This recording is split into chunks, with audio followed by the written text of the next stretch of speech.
Isa ka bang business owner na maraming social media pages pero nahihirapan kang i-handle yung mga messages, inquiries, comments ng mga customers mo? So, meron akong isi-share na platform. So, yung tool na yon si Pancake. It's an omni-channel solution, business management. Ano-ano ba yung mga platforms na pwede mong i-connect kay Pancake? So, tingnan natin.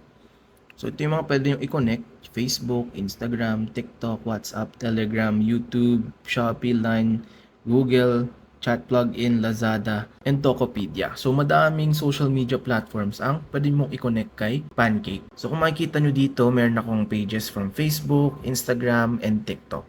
And let's say, in those different platforms, gusto ko makita lahat ng mga messages doon in just one screen.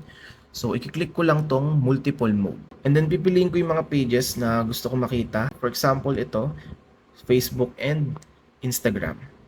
Then, enter multiple mode. At dito, makikita ko na lahat ng messages and comments nung dalawang page na yon. So, paano mo malalaman kung sa Facebook siya? Ito yung icon ng Facebook at ito naman yung icon ng Instagram. Galing, di ba?